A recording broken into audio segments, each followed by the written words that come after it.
50갑자를 무슨 해인지 아세요? 신묘년이라고 그러죠.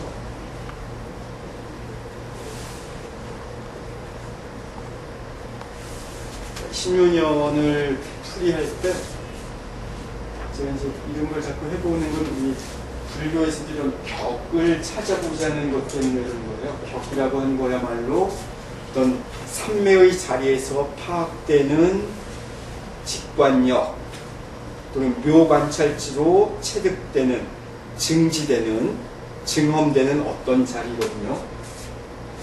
신묘년의 격을 혹시 도끼로 나무를 찍는 형상 이런 얘기 들어보셨죠? 처음인가요? 처음이세요? 올해 2011년의 전체적인 이미지를 격으로 한번 이렇게 느낀다면, 제가 지난번에도 뭐 눈을 눌러보면서 느꼈던 것도 이제 이런 자리를 파악해가는 거예요. 그래서 불교 미학이라고 하는 것이 단순한 강의라기보다 우리의 실증적인 체험들, 일상 속에서 이제까지 알지 못했던 새로운 시각을 가져보자고 하는 거거든요. 신묘년의 이 벽을 본다면 신을 금으로 봐요. 그리고 묘는 목으로 보고.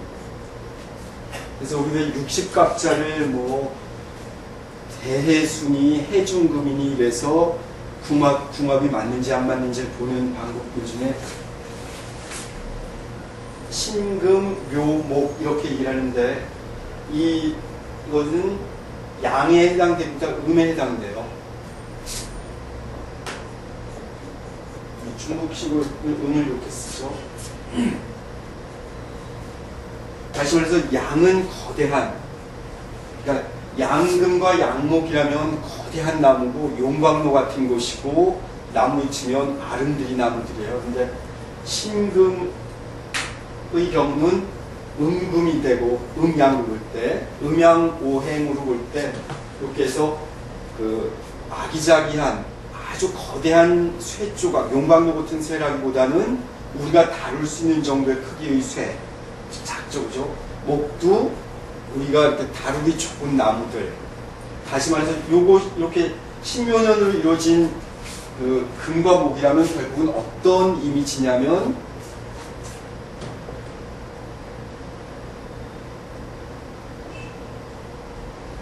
이런 도끼의 형상으로 파악할 수 있다고 그러네요. 그래서 도끼로 나무를 찍는, 또는 원효 스님의 얘기가 생각나죠. 그죠? 자기에게 있으니까 뭘 달라 그러면 우주를 쪼개는 거대한 나무를, 그런 대립골을 세워놓겠다. 윤석공주 얘기와 인연 지을 때 나왔던 얘기가 이 얘기죠. 그죠? 나한테 도끼가 있는데 도끼자루 달라. 그런 얘기 처음 들으세요? 오래전에. 그래서 올해의 격은 이렇게 볼 수 있다 그래요. 이걸 다시 한번 써보는 거는 우리는 매 순간 내가 깨어 있으려고, 우리가 전에 제가 오장설과 사위설 얘기할 때 우리는 지금 잠들어 있다고 제가 몇 번 얘기했죠. 그렇죠? 이런 걸 통해서 내가 잠들어 있다는 걸 자꾸 자각하면서 깨어나는 과정이에요. 이전과 다른 새로운 시각으로, 새로운 의식의 상태로 벗어나는 것. 그래서 여러분, 신묘년 올 한 해는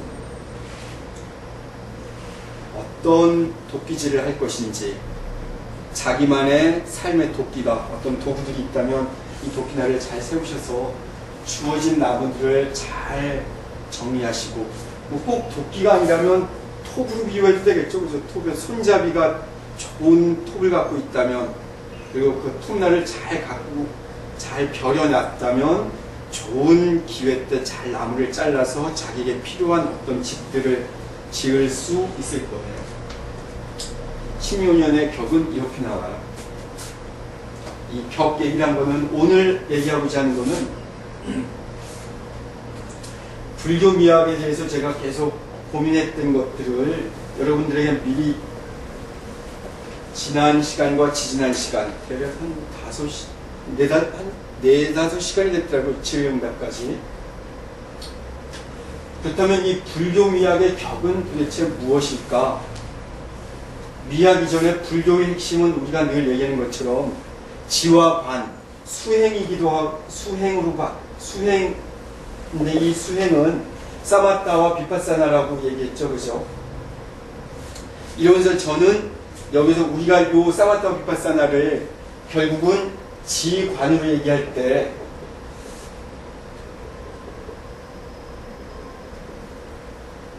과연 무엇을 내가 그치고 어떤 집중을 하고 무엇을 볼 것인가? 다시 말해서 이런 문제의식의 자리에는 이미 나는 멈추어 있지 못하고 늘 끌려다니는 삶이었고 나는 내가 보는 것이 아니고 남들이 보라고 규정당한 걸 보는 수동적인 삶이었기 때문에 여기서 벗어나 보자고 얘기했던 거예요.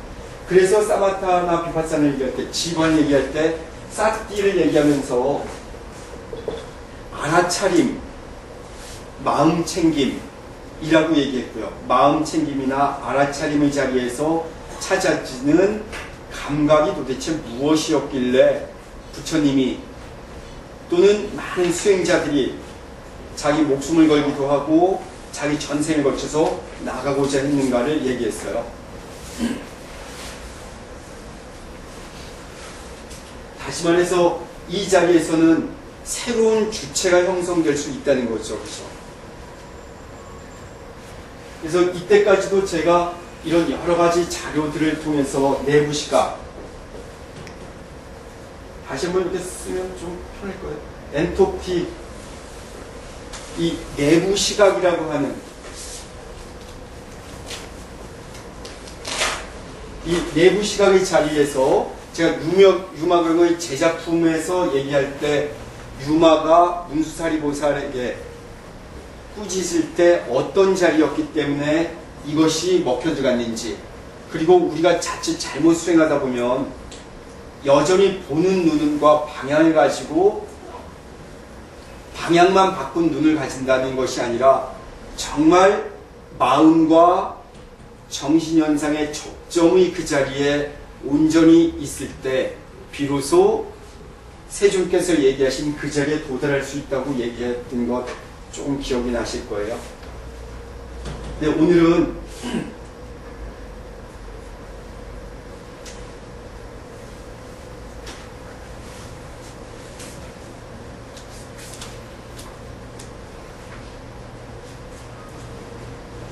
과연 이런 시각의 기본적인 형성이 어디에 있는지 이 얘기를 좀 들어갈게요. 우리 이 눈과 관련된 눈과 관련돼 있는데 불교에서는 우리는 불교 미학이 왜 좀 자리 설정이 어려웠는지 저는 고민했을 때 이 능엄경 같은 경전에서도 드러나게 얘기하는 것이 익은 원통을 얘기하죠. 그죠?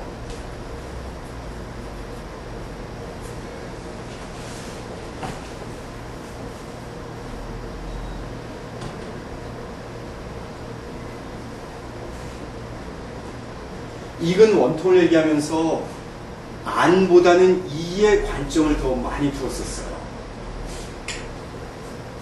요 내용 들어보셨죠, 이미? 불교의 수행은 마치 시각은 왜 이제 이런 것이 나온 것이, 자, 여러분 시각과 청각을 비교해 본다면 나중에 이게 역사적으로도 5개의 감각에 대해서도 우열을 둬요. 그래서 제가 지난번에도 반야심경 할 때 관자재보살이 이 자리에서 관의 시점을 얘기했던 것이 있었는데, 대체로 수행은 이렇게 마치 청각적인 도구가 더 으뜸인 것처럼 보여줬다는 거예요. 여기서 불교 미학의 설자리들이 이렇게 자기 자리를 잡지 못하는 시초가 좀 됐다는 얘기를 저는 하고자 하는 거예요. 청각은 다시 말해서 내가 있는 이 자리에서도 내 앞면이 아니고 후면, 측면, 위아래의 모든 자리, 사통팔달의 자리가 가능했다고 본 거예요. 그래서 청각이 더 뛰어나다고 봤지만 실제로 우리 인간은 제가 지난번에 그랬지만 시각이 눈의 감각이 가장 발달이 돼 있어요. 시각 정보가 가장 으뜸해요. 근데 왜 청각에 비해서 시각을 하위에 뒀었느냐면 시각은 청각에 비해서 시각은 전면만 볼 수밖에 없었다고 규정을 내린 게 있어요. 그래서 이러한 입장 차이 때문에 동양과 서양의 건축자에서도 어떤 차이가 나오느냐면 서구인들이 동양에 도착했을 때 무척 의아해하고 당혹스러워했던 게 뭐였냐면 서양의 시각은 대부분 이런 직사각형의 건물에다가 많이 자기들의 자리를 만들어놔요. 성당 가보세요. 그죠? 앞이 단상이 있고 쭉 앉아있게 돼요. 근데 동양은 어떠죠? 대체로 법당들. 횡적인 배치죠.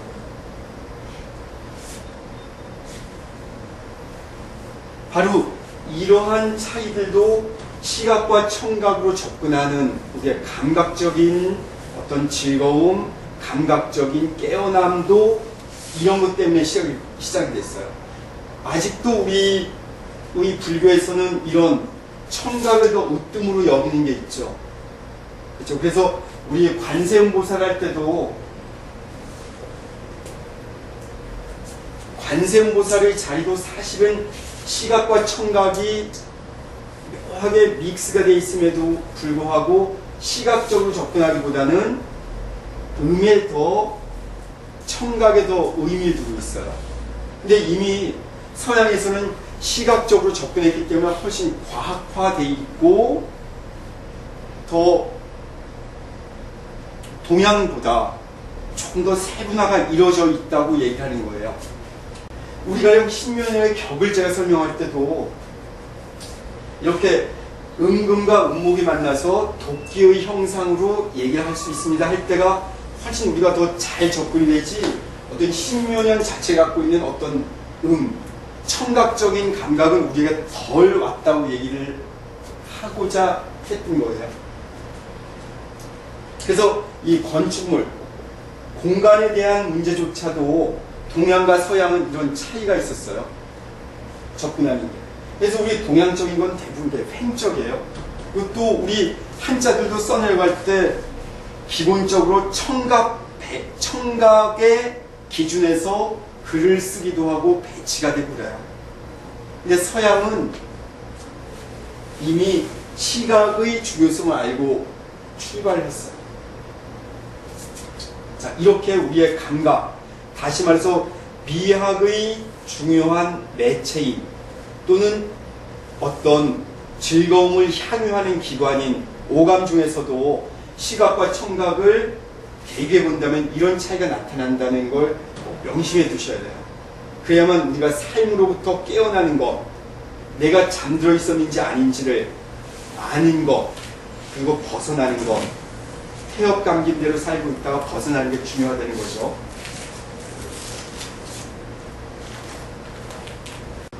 우리 자연계에서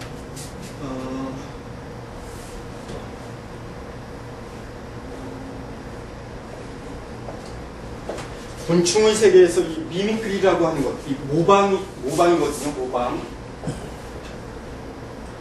서양에서는 이미 오래전부터 예술의 기능을 하나님의 섭리, 우주 질서의 조화 또는 자연을 어떻게 모방해내느냐, 현실에 어떻게 모사해내느냐, 그걸 그대로 찍어내느냐라고 하는 것에 관심을 뒀었어요. 우리 화백님 이런 어떤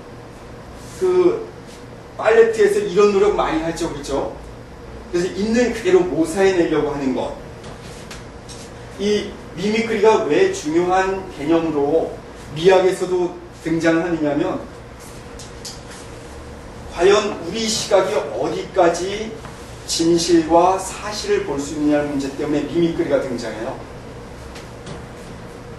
자, 이 미미크리는 대체로 세 가지 요소로 구성된다고 얘기해요. 우리 서양 신화에서 메두사의 목을 잘라오라고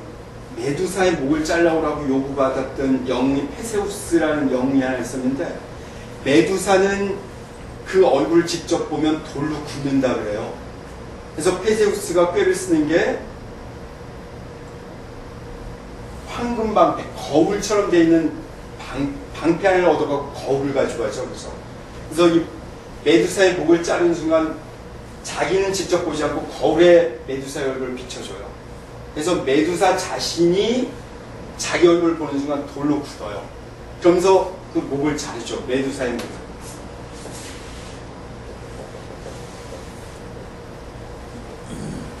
다시 말해서 어떤 감각의 출발점과 종착점에 감각의 시점 그리고 종점에 대한 얘기를 좀 잠깐 할게요. 왜냐하면 이럴 때 비로소 우리의 시각이라든지 청각이라든지, 그리고 왜 불교에서 부처님이 무와설을 얘기했고 왜 제가 처음부터 무와설은 인식론적인 접근이라고 얘기하면서 우리의 실존적 삶은 이렇게 규정되지 않은 온전한 자유의 자리, 절대의 그 자리가 가능한지를 얘기하고자 하는 거예요. 자, 메두사의 목을 잘랐을 때, 그리고 거울에 비춰서 자기가 돌로 굳었을 때, 과연 이 현상에서 일어나는 것은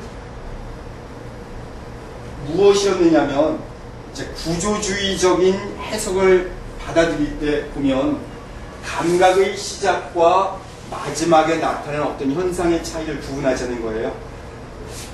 다시 말해서 청각과 시각의 차이가, 근본적인 차이가 있는 것처럼 시각이든 청각이든 여기에도 시점과 종결점이 있어요.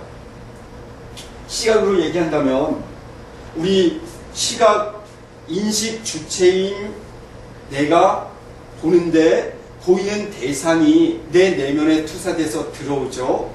그리고 이것이 이미지로 정착돼요. 아주 짧은 시간, 찰나 동안. 불교의 인식론은 그렇게 늘 아주 미묘하게 파악해 들어가거든요. 그리고 아주 찰나간에 이루어지는, 다시 말해서 아까 제가 이제 공간을 얘기했는데, 요쯤에서는 공간을 넘어서 이제 시간성 속에서 파악되는 내용들이에요. 왜냐하면 시간과 공간의 접점에서 제로 포인트, 가령 이거를 도표로 그린다면 X축을 시간이라고 보고 Y축을 공간으로 본다면 이 제로 포인트에서 바로 내가 있거든요. 나라고 하는 것이 그래서 0점이기 때문에 무화가 됐다고 해석을 해야만 불교의 근본적인 미학이 가능하고 불교적인 사유, 불교적인 실천, 불교적인 힘과 저력이 나와요. 그리고 이 제로 포인트에서만이 바로 그 유명한 용수보살의 중간 사상이 온전히 이해가 돼요. 중간을 이해하고 나야만 유식으로 이행되는 불교의 흐름이 거대한 물줄기처럼 우리의 영적 세례를 가능하게 해주고 우리가 근본적으로 행복해질 수 있기 때문에 그래요. 가끔 이제 이런 자리에 와서 아까 시작하기 전에도 서브 노트를 미리 잘 안 보게 되는 게 그런 고민을 해봤었어요. 오면서 과연 내가 알고 있는 것이 또 내가 체험하고 경험한 것이 어디까지이고 이걸 어떻게 전해줄 건가 라고 하는 걸 좀 고민했었거든요. 사실 이런 문제들도 제가 지난번에도 라캉 이야기를 하고 푸코 얘기를 조금 하고 구조주의자들의 인식 체계라든지 접근 방식을 얘기하다가 말과 사물 사이의 갈등과 긴장 때문이거든요. 사실 그래서 질문을 그냥 편하게 드리거든요. 말과 사물 간의 갈등이 가장 극명하게 드러나는 경지는 사실 금강경이잖아요. 그렇죠? 금강경식으로 얘기한다면 이 마카펜이 아니다. 이 마카펜은 단지 이름이 마카펜이다라고 얘기를 하면서 사물과 이 언어 사이의 괴리감으로부터 어떻게 벗어나고 이걸 통합시키느냐는 얘기를 계속 해주고 있어요. 다시 말해서 이 말은 이 사물은 이미지로 드러나요. 바로 제가 이 이미지가 왜 중요하냐고 하면 여기서 시각, 청각보다는 시각적인 시지각의 결과이기도 하고 이것이 내 내면에 들어왔을 때 나타나는 거죠. 그죠?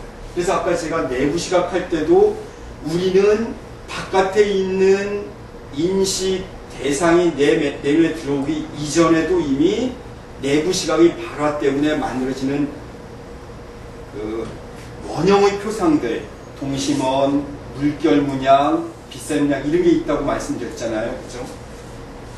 그럼 이 말은 어떻게 나오느냐면 이 말은 점점 더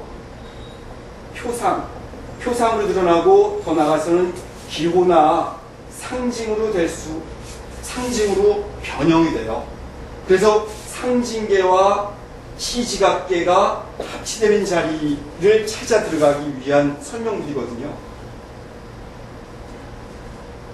그래서 금강경에서는 끝없이 일체유의법을 바라본 시각을 몽환포영에 대한 헛개비와 환상과 물방울과 그림자로 얘기하는데 여기에서 저는 자꾸 우리가 이 뭐뭐 같다는 여라고 하는 걸 자꾸 놓치기 때문에 우리 자칫 불교를 잘못 공부하면 허무주의로 받아들인다는 얘기를 하는 거예요. 그리고 붓다의 그 자리가 사실은 이 뜻이거든요. 그죠? 여여라는 말 자체가 타타타 이 말 그대로 이어지잖아요. 부처는 이렇게 이와 같음 그래서 경전의 대부분 시작이 이와 같이 들었다. 여시암 여로 시작되죠. 그렇죠? 그리고 이런 자리가 바로 우리가 얘기하는 세존이기도 하지만 성포스님이 늘 기본적으로 지난번에도 제가 이거는 이렇게 저건 저렇게 얘기를 했을 때 아니다 연기다라고 딱 얘기하죠. 그렇죠? 바로 연기의 자리. 자, 그러면 이런 이제 메두사 얘기를 하다가 제가 감각의 시작과 종점의 자리, 다시 말해서 어떤 주체의 문제인데, 왜냐하면 깨달음이든 그 무엇이든 사실 주체의 문제거든요. 이 주체의 주체성, 주체 자체만이 그대로 있는 것이 아니고 주체만 해도 복잡하게 드러나는 게 바로 우리 시대에는 이미 이제 주체의 문제가 복잡해 돼 있어요. 그래서 이 주체에 대한 문제를 푸코 같은 사람은 욕망과 뭐 감시고 파악한, 그죠? 푸코 같은 사람도 있었고, 라캉의 같은 경우는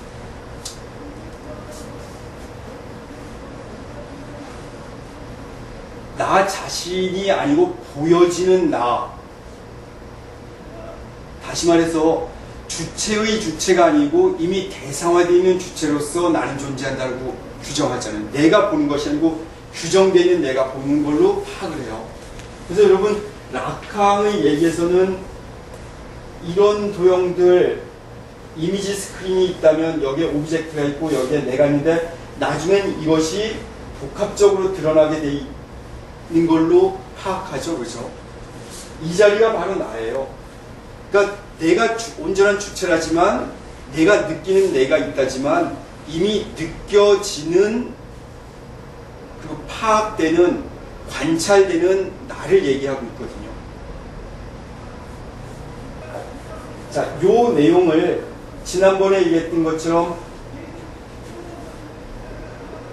오장설과 사위설에 의해서도 우리는 이미 생각하는 내가 있고 느끼는 내가 있고 나 자신을 대상화하고 결국 자의식이 드러나기도 하죠. 그죠?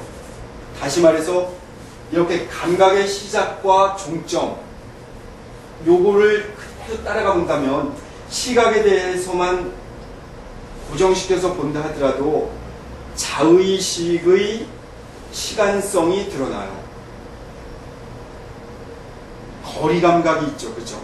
분리가 되기 시작하죠.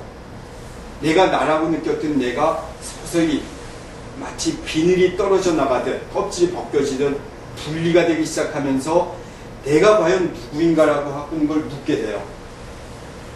이래서 이런 것들을 토대로 보면 무와 설의 자리가 피상적으로 느껴지는 무와 설이 바로 5장 사위설에 의해서, 그리고 나라고 하는 주체의 자리가 오히려 관찰 대상으로 시작했고, 이 관찰 대상을 온전히 인정했을 때만이 관찰의 주체가 드러난다는 거예요. 이런 주체의 자리는 다시 말해서 오토플라스틱 에너지라고 얘기해요.